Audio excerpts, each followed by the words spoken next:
Hello friends, स्वागत है आज आपका अपने यूट्यूब चैनल ललित चौहान में। मैं ललित चौहान आपके सामने आज लाया हूँ क्लास 12th फिजिक्स का क्वेश्चन पेपर, जो बोर्ड में आपके लिए बहुत ही महत्वपूर्ण होगा। जो क्लास 12th के स्टूडेंट हैं तो उनके लिए मॉक पेपर लेकर आया हूँ। आगे आप ध्यान देंगे कि मैं एक मॉक पेपर और दूंगा और जो परीक्षा में आपकी सफलता ही नहीं करेगा, बल्कि आपके जो फिजिक्स सब्जेक्ट है उसमें बहुत ही अच्छे मार्क्स यदि आप इस पेपर से तैयारी करेंगे तो ये मैं मॉक पेपर फर्स्ट दे रहा हूँ, उसके बाद मॉक पेपर सेकंड भी दूंगा। यदि आप इन दोनों ही पेपर से बेहतर तैयारी करेंगे तो मैं मानता हूँ कि आप 95% तक फिजिक्स जो है वो क्लियर कर सकते हैं। ठीक है, तो आप ध्यान देंगे कि बिल्कुल क्वेश्चन पेपर के अकॉर्डिंग ही हमने जैसा आपको दिया जाएगा एग्ज़ाम में वैसा ही बनाने का प्रयास करा है। और मैं मानता हूं कि अपने पिछले अनुभव के आधार पर जो ये पेपर है, लगभग सभी क्वेश्चन जो हैं वो बोर्ड परीक्षा में इस बार आपको देखने के मिलेंगे। तो देखिएगा, आज हमारा जो सब्जेक्ट है भौतिक विज्ञान केवल प्रश्न पत्र सत्र 2020-2021 कक्षा 12। जो समय अवधि रहेगी हमारे पास वो 3 घंटे 15 मिनट की रहेगी और हमारे पास पूर्णांक जो होगा वो 70 अंक होगा। ठीक है, तो निर्देश, आवश्यक निर्देश, प्रारंभ के 15 मिनट परीक्षार्थियों को प्रश्न पत्र पढ़ने के लिए निर्धारित है। तो जो हमें 3 घंटे 15 मिनट का समय एग्ज़ाम टाइम में मिलेगा, तो वहाँ आप ध्यान देंगे कि 15 मिनट क्वेश्चन पेपर को हमें ठीक से पढ़ना है, अपनी नोटबुक का प्रयोग नहीं करना है, उसमें लिखना नहीं है। उसके बाद आप ध्यान देंगे 15 मिनट समझने के बाद आप जब भली भांति क्वेश्चन पेपर को ठीक से समझ लेंगे तो तत्पश्चात आप ठीक से क्वेश्चन करेंगे और नोट में यदि हमें आवश्यक जो दिया हुआ है निर्देश वो ध्यान देंगे क्या है। यह है नोट में नंबर 1 में सभी प्रश्न अनिवार्य है। तो ये जो प्रश्न पत्र दिया हुआ होगा आपको फिजिक्स का, इसमें सभी प्रश्न करने अनिवार्य होंगे। दूसरी शर्त है कि इस प्रश्न पत्र में 5 खंड हैं। 5 खंडों में ये प्रश्न पत्र डिवाइड करा गया है। खंड ए, खंड बे, खंड से, खंड द और खंड ये। तो 5 खंडों में ये विभाजित है क्वेश्चन पेपर। उसके बाद आप ध्यान देंगे कि खंड ए बहुविकल्पीय प्रश्न है, तो खंड ए बहुविकल्पीय प्रश्न होगा आपके लिए, तथा प्रत्येक प्रश्न 1 अंक का होगा। ठीक है, जो बहुविकल्पीय प्रश्न है उसमें प्रत्येक प्रश्न आपके लिए 1 अंक का होगा। उसके बाद खंड बे अति लघु उत्तरीय प्रश्न होंगे और इसमें खंड बे के अंतर्गत जो भी प्रश्न होंगे वो भी 1 ही अंक के होंगे। ठीक है, उसके बाद हम आगे आते हैं खंड से। लघु उत्तरीय प्रश्न है और प्रत्येक प्रश्न यहाँ 2 अंक का होगा। ठीक है, लघु उत्तरीय प्रश्न है और प्रत्येक प्रश्न जो है वो हमारे लिए 2 अंक का होगा। उसके बाद आगे आते हैं खंड द में, ये भी लघु उत्तरीय प्रश्न ही है। ठीक है, और ये प्रश्न हमारे पास होगा प्रत्येक प्रश्न 3 अंक का। जब प्रत्येक प्रश्न 3 अंक का होगा, उसके बाद आगे आप ध्यान देंगे यहाँ है खंड ये विस्तृत उत्तरीय प्रश्न है और इसमें प्रत्येक प्रश्न हमारे पास 5 अंक का होगा। यदि हम इन विस्तृत को ठीक से कर लेते हैं तो मैं मानता हूँ कि आप परीक्षा में 100% उत्तीर्ण होंगे और अच्छे अंकों के साथ होंगे। उसके बाद इसमें आगे कहा गया है इस खंड के चारों प्रश्नों में आंतरिक विकल्प का चयन है। ऐसे प्रश्नों में आपको दिए गए चयन में से केवल 1 प्रश्न हल करना है। इसका मतलब क्या है? इसका मतलब ये है कि विस्तृत में जो हमें 4 प्रश्न होंगे, उन 4 में से 2 भाग दिए हुए होंगे, उन 2 में से भी हमें 1 करना है और हमें वही प्रश्न ठीक से करना है जो हम भली भांति कर सकते हैं। ठीक है, और यहाँ 5 अंक का होगा। तो आते हैं, देखिएगा खंड ए। खंड ए से शुरुआत करते हैं जो हमारा बहुविकल्पीय है। तो इसमें है वैद्युत धारा घनत्व कैपिटल जे तथा अपवाह वेग वीडी में संबंध है। तो इन दोनों में क्या संबंध है ये हमें देखना है। तो पहला ऑप्शन हमारे पास आ जाता है J is equal to N E B D, second है J is equal to N E upon B D, और थर्ड है J is equal to B D E upon N, और डी पार्ट हमारे पास आ जाता है J is equal to N E B D square.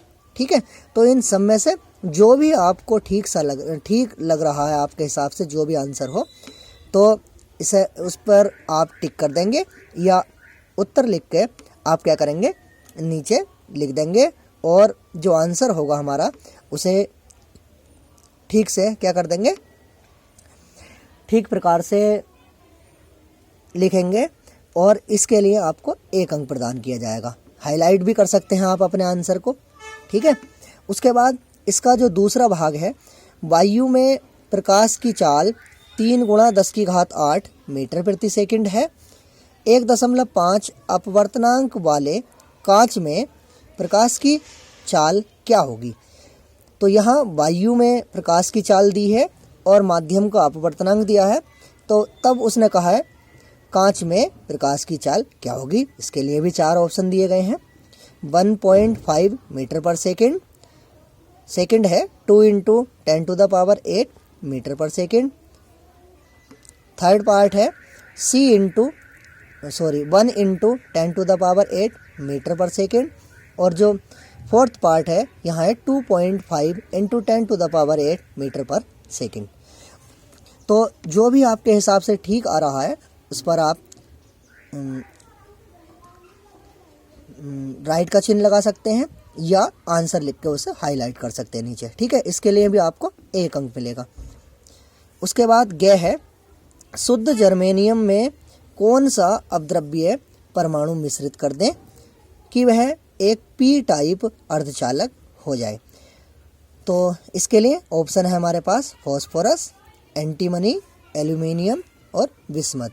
तो इन चारों में से कौन सा ऐसा अपद्रव्य होगा जो शुद्ध जर्मेनियम में मिलाने पर वह एक पी टाइप अर्धचालक हो जाएगा। उसके बाद आगे यदि हम आते हैं तो अनुनाद की स्थिति में LC परिपथ की आवृत्ति है। तो अनुनाद की स्थिति में LC परिपथ की आवृत्ति हमें बतानी है क्या है। तो ध्यान देंगे, पहला ऑप्शन है 1/2π × 1/√LC, सेकेंड है 2π × √1/LC, थर्ड है 2π √LC, और फोर्थ पार्ट डी पार्ट है हमारे पास इसका 1/2π √LC। तो इन सब में से चारों ऑप्शन में से जौन सा सही होगा आप भली भांति कर लेंगे उसे। और इसका जो अगला पार्ट आता है, निम्नलिखित में से कौन सा वैद्युत क्षेत्र का मात्रक नहीं है। बहुत ज़्यादा मोस्ट प्रश्न है और पिछले एग्जामों में काफ़ी बार मालूम करा गया है। तो इनमें से कौन सा वैद्युत क्षेत्र का मात्रक नहीं है, तो देखेंगे न्यूटन प्रति कूलाम, वोल्ट प्रति मीटर, जूल प्रति कूलाम और जूल प्रति कूलाम मीटर। तो आपके हिसाब से जो भी आंसर होगा आप उसे अपनी उत्तर पुस्तिका में लिख लेंगे। ठीक है, और इसके लिए भी आपको 1 अंक प्रदान किया जाएगा। उसके बाद जो इसका च भाग है उसमें आते हैं चुंबकीय क्षेत्र वेक्टर बी में वेग स्मॉल v वेक्टर से गतिमान आवेश q के एक कण पर लगने वाला बल वेक्टर f है।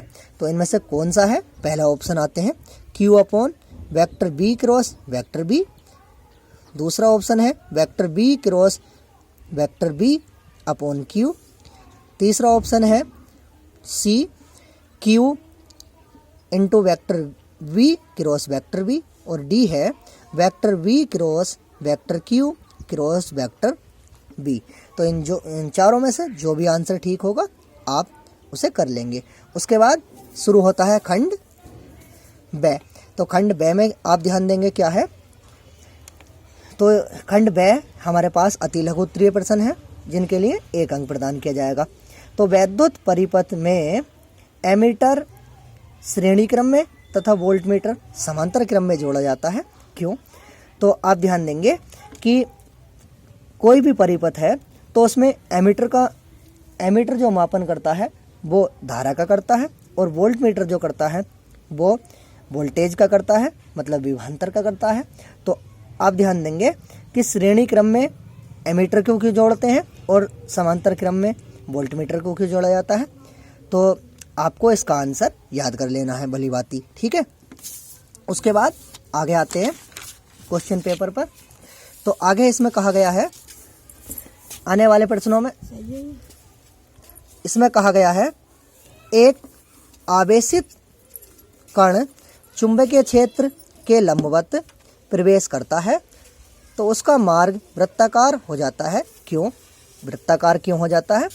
तो जब कोई आवेशित कण किसी भी चुंबकीय क्षेत्र के लंबवत प्रवेश करेगा तो उसका मार्ग वृत्ताकार हो जाता है। क्यों हो जाता है? इसका आंसर हमें याद करना है।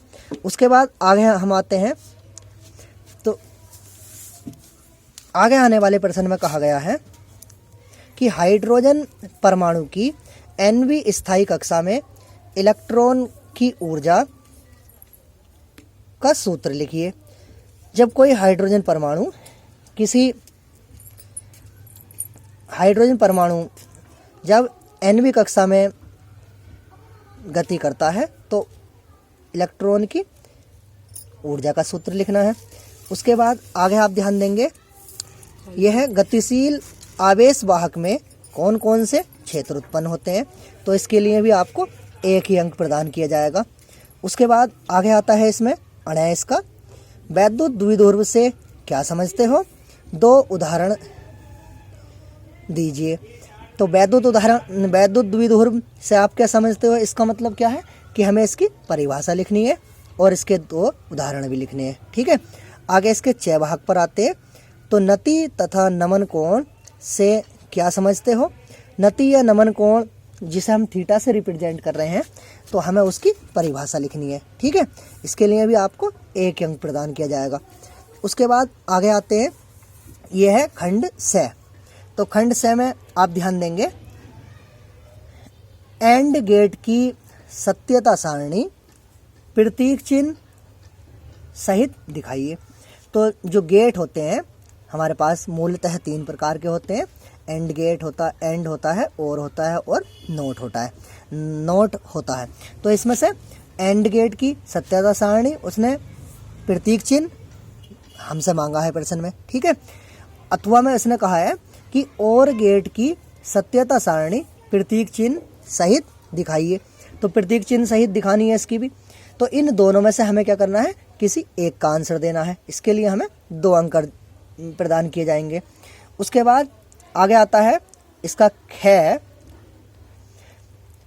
संधारित्र की प्लेटों के बीच परावैद्युत पदार्थ भरने से उसकी धारिता क्यों बढ़ जाती है? जब किसी भी संधारित्र की प्लेटों के बीच हम कोई परावैद्युत पदार्थ भर देते हैं तो उसकी धारिता क्यों बढ़ जाती है? इसका आंसर हमें लिखना है, क्या कारण है इसका, ठीक है। उसके बाद इसके ग भाग में आते हैं। तो इसके लिए भी हमें 2 अंक प्रदान किए जाएंगे। और यह चुंबकीय द्विध्रुव आघूर्ण से क्या समझते हैं या क्या तात्पर्य है? तो चुंबकीय द्विध्रुव आघूर्ण जिसे हम m से रिप्रेजेंट कर रहे हैं, इससे क्या तात्पर्य है? हमें इसकी परिभाषा लिखनी है। इसका मात्रक लिखिए और यह कैसी राशि है। तो मात्रक भी लिखना है और ये कैसी राशि है हमें साथ साथ ये भी बताना है। उसके बाद आगे इसके घ में आते हैं, बायो-सैवर्ट के नियम का उल्लेख कीजिए और सूत्र भी लिखिए। तो बायो-सैवर्ट का क्या नियम है, हमें नियम लिखना है और इसके सूत्र भी लिखना है। तो इसके लिए भी हमें 2 अंक प्रदान किए जाएंगे। उसके बाद आगे आप ध्यान देंगे कि खंड द की ओर जब चलेंगे तो यहाँ हमें अधिक अंक वाले प्रश्न देखने को मिलेंगे। और यहाँ देखते हैं हम कि चौथे का क, प्रश्न नंबर 4 का क, इसकी बात करते हैं। तो इसने कहा है धातु के किसी तार की लंबाई खींचकर 2 गुनी कर दी जाती है, तार का नया प्रतिरोध कितना हो जाएगा? तो कोई तार है, उस तार को खींचकर पहली वाली लंबाई का 2 गुना कर देते हैं। तो अब बताना है कि हमें तार का प्रतिरोध कितना हो जाएगा। इसके लिए हमें 3 अंक प्रदान किए जाएंगे। उसके बाद आगे आते हैं इसके दूसरे भाग पर, ख पर, किसी धारावाही वृत्ताकार कुंडली के केंद्र पर उत्पन्न चुंबकीय क्षेत्र की तीव्रता का व्यंजक प्राप्त कीजिए। तो चुंबकीय क्षेत्र की तीव्रता का हमें व्यंजक प्राप्त करना है। धारावाही वृत्ताकार कुंडली कह दो या लूप कह दो, तो कुछ लूप के नाम से जानते हैं, तो ये क्या है, लूप वाला ही प्रश्न है। ठीक है, तो इसके लिए भी हमें 3 अंक प्रदान किए जाएंगे। उसके बाद इसके गैव वाले भाग पर आते हैं, तो यह विस्थापन धारा क्या है। विस्थापन धारा क्या होती है, हमें इसकी परिभाषा लिखनी है। आगे कहा गया है इसकी आवश्यकता क्यों महसूस की गई, इसका कारण लिखना है और इसका मात्रक लिखना है। ठीक है, इसका मात्रक भी लिखिए। तो इसके लिए भी हमें 3 अंक प्रदान किए जाएंगे। उसके बाद आगे आप ध्यान देंगे, इसका घ है पानी तथा कांच के अपवर्तनांक 4/3 तथा 3/2 हैं। कांच से पानी पर आपतित प्रकाश किरण के लिए क्रांतिक कोण का मान ज्ञात कीजिए। तो क्रांतिक कोण C का मान हमें ज्ञात करना है। उसके बाद इसके लिए भी हमें क्या है, 3 अंक ही प्रदान किए जाएंगे। आगे इसके 98वें प्रश्न पर आते हैं, तो यह प्रकाशिक तंतु क्या होते हैं। किरण चित्र की सहायता से इनके द्वारा प्रकाश संचरण की विधि समझाइए। इसमें किस घटना का उपयोग होता है, ये भी बताना है हमें। तो प्रकाशिक तंतु क्या होते हैं, तो यहाँ आप जो पूर्ण आंतरिक परावर्तन वाली घटना है उसका ठीक से गहनता से अध्ययन करेंगे, इसका आंसर आपको मिल जाएगा। और ये किस घटना पर आधारित है ये भी आपको पता चल जाएगा, पूर्ण आंतरिक परावर्तन से संबंधित। ठीक है, उसके बाद इसके लिए हमें 3 अंक प्रदान किए जाएंगे। और 5वें का ग, जो ये प्रश्न आता है, देखिएगा, सूर्य में निरंतर ऊर्जा कैसे बन रही है, समीकरण देकर समझाइए। ये अभिक्रियाएं अति उच्च ताप पर ही क्यों होती हैं, हमें इसका भी कारण स्पष्ट करना है। तो इसके लिए भी हमें 3 अंक प्रदान किए जाएंगे। ठीक है, उसके बाद आगे आते हैं कि मुक्त इलेक्ट्रॉनों के अनुगमन वेग से क्या तात्पर्य है। तो इलेक्ट्रॉनों का जो अनुगमन वेग है उससे क्या तात्पर्य है, और इलेक्ट्रॉनों के अनुगमन वेग के सिद्धांत के आधार पर ओम के नियम का निगमन करना है। ठीक है, बहुत ज़्यादा मोस्ट क्वेश्चन है, इसके लिए हमें 3 अंक प्रदान किए जाएंगे। उसके बाद आगे आता है इसका ग, आइंस्टीन के प्रकाश वैद्युत समीकरण का निगमन कीजिए। तो आइंस्टीन का जो प्रकाश वैद्युत समीकरण है हमें उसका निगमन करना है, मतलब उसे सिद्ध करके दिखाना है। ठीक है, आगे आते हैं, तो इसके लिए भी हमें 3 अंक प्रदान किए जाएंगे। उसके बाद इसका घ है, हाइड्रोजन परमाणु के लिए ऊर्जा स्तर आरेख बनाइए। तो हाइड्रोजन परमाणु के लिए हमें ऊर्जा स्तर आरेख बनाना है।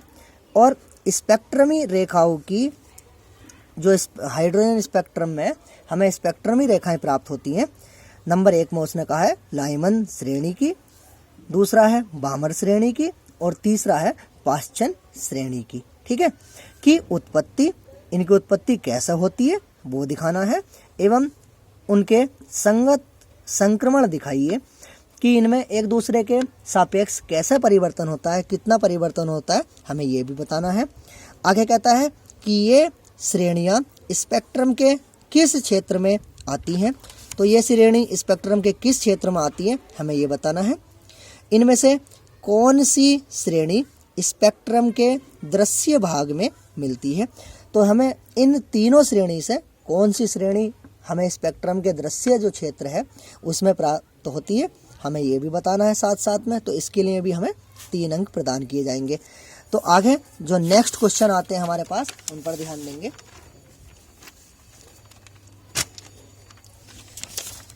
उसके बाद आगे आप ध्यान देंगे कि जो आने वाला क्वेश्चन है, तो मैंने इसके अथवा में भी आपको एक क्वेश्चन देखने को मिलेगा। यह अथवा में एक पतली झिर्री द्वारा विवर्तन प्रतिरूप प्राप्त करने की ज्यामितीय व्यवस्था का किरण आरेख बनाइए तथा केंद्रीय उच्छिष्ट की कोणीय चौड़ाई का सूत्र ज्ञात कीजिए।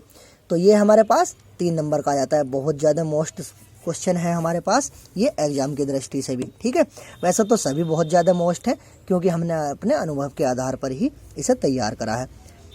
आगे आप ध्यान देंगे कि खंड यह शुरू हो जाता है और जिसमें दीर्घ प्रश्न आते हैं, बड़े वाले प्रश्न आते हैं, विस्तृत प्रश्न। तो इसके लिए आप ध्यान देंगे, यह किसी गोलीय पृष्ठ पर प्रकाश के अपवर्तन का सूत्र लिखिए। तो गोलीय पृष्ठ द्वारा प्रकाश के अपवर्तन का सूत्र चाहे तो अवतल पृष्ठ के लिए लिख दें या उत्तल पृष्ठ के लिए लिख दें, दोनों का एक ही होता है, वो लिखना है। उसके बाद आगे इसने कहा है, इसकी सहायता से पतले लेंस का सूत्र 1/f = n-1 into 1/r1 - 1/r2 अपवर्तनांक तथा वक्रता त्रिज्याओं के पदों में स्थापित करो।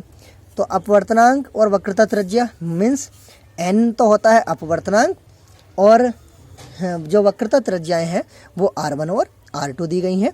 तो इनकी टर्म में हमें इनके पदों में सूत्र स्थापित करना है ये वाला। और इसके अथवा में यहाँ आपको एक प्रश्न और मिलेगा, यह है यंग के दो सिल्टों के प्रयोग में। तो यंग के दो सिल्टों के प्रयोग में किसी दीप्त फ्रिंज की केंद्रीय फ्रिंज से दूरी के लिए व्यंजक प्राप्त कीजिए तथा इसकी सहायता से फ्रिंज चौड़ाई का मान ज्ञात कीजिए। बहुत ज़्यादा मोस्ट प्रश्न है और ये एग्जाम में आपको देखने ही देखने मिलेगा। ठीक है, तो इन दोनों क्वेश्चन में से आपको एक करना होगा, जिसके लिए आपको 5 अंक प्रदान किए जाएंगे। ठीक, उसके बाद 7th पर आते हैं, 7 क्वेश्चन पर। तो यह है समांतर प्लेट संधारित्र की धारिता के लिए सूत्र का निगमन कीजिए। इसकी धारिता को किस प्रकार बढ़ाया जा सकता है। तो समांतर प्लेट संधारित्र की धारिता क्या होती है, हमें यहाँ उसके लिए सूत्र स्थापित करना है और इसकी सहायता से धारिता को किस प्रकार बढ़ाया जा सकता है हमें ये भी बताना है। तो ये 5 अंक प्रदान किए जाएंगे इसके लिए आपको। अथवा में कहा गया है कि पीएन संधि डायोड को पूर्ण तरंग दिष्टकारी के रूप में कैसे प्रयुक्त किया जाता है, सरल परिपथ बनाकर इसकी कार्यविधि समझाइए। निवेशी तथा निर्गत तरंग रूप भी प्रदर्शित कीजिए। सबसे पहले जो पीएन संधि डायोड है वो पूर्ण तरंग दिष्टकारी के रूप में कैसे कार्य करता है हमें ये बताना है। सरल परिपथ आरेख बनाकर इसकी क्रियाविधि भी समझानी है। और अंत में जो आता है निवेशी और निर्गत जो तरंग रूप हमें ग्राफ के माध्यम से दिखाए गए हैं हमें वो भी प्रदर्शित करने हैं। उसके बाद तो इसके लिए हमें आते हैं 5 नंबर। उसके बाद इसका जो 8वां प्रश्न आता है वो है किसी वैद्युत द्विध्रुव की अक्षीय अनुदैर्ध्य स्थिति में किसी बिंदु पर वैद्युत क्षेत्र की तीव्रता का व्यंजक प्राप्त कीजिए। तो अक्षीय स्थिति में हमें वैद्युत क्षेत्र की तीव्रता का व्यंजक स्थापित करना है। कभी कभी वो अक्षीय न देकर सीधा सीधा अनुदैर्ध्य दे देता है। तो अनुदैर्ध्य और अक्षीय स्थिति दोनों एक ही होती हैं, इस बात का आपको ध्यान रखना है। ठीक है, तो इसके लिए आपको 5 अंक प्रदान किए जाएंगे। अथवा में आपके लिए बहुत कुछ सुविधा में दिया है। स्थिर वैद्युतिकी में गॉस के प्रमेय का उल्लेख कीजिए। तो गॉस का प्रमेय हमें लिखना है पहले और आगे इसने कहा है तथा इसे सिद्ध कीजिए और सिद्ध भी करके दिखाएंगे। तो इसके लिए भी हमें 5 अंक प्रदान किए जाएंगे। उसके बाद जो प्रश्न नंबर 9 है और अंतिम प्रश्न है, तो वैद्युत परिपथ के लिए किरचॉफ के नियमों का आवश्यक परिपथ चित्र देते हुए उल्लेख कीजिए। तो किरचॉफ ने परिपथ से संबंधित जो 2 नियम दिए हैं उन्हें सचित्र मतलब चित्र की सहायता से हमें उन्हें दिखाना है, स्थापित करना है। तो इसके लिए आपको 5 अंक प्रदान किए जाएंगे। अथवा में दिया है कि वैद्युत चुंबकीय प्रेरण संबंधी फैराडे के नियम बताइए। तो वैद्युत चुंबकीय प्रेरण संबंधी फैराडे के जो 2 नियम हैं, दोनों ही नियम हमें विस्तार से समझाने होंगे। तो इसके लिए भी हमें 5 अंक प्रदान किए जाएंगे। तो उसके बाद आप ध्यान देंगे कि जो दूसरा मॉक पेपर होगा, मैं अभी 1 या 2 दिन के अंदर आपको आपकी तैयारी को और बेहतर बनाने के लिए आपके सामने ले आऊँगा और आशा करूँगा कि ये पेपर आपको बहुत ज़्यादा पसंद आएगा और आपके लिए बहुत ही जो आने वाला समय है उसमें आपका मार्गदर्शन करेगा। अगर आप इन पेपरों से तैयारी करते हैं तो आप निश्चित ही परीक्षाओं को बहुत अच्छे अंक अर्जित करके पास कर सकते हैं, उत्तीर्ण कर सकते हैं। आशा करूँगा कि ये वीडियो आपको पसंद आई होगी और आपके लिए कल्याणकारी सिद्ध होगी। धन्यवाद।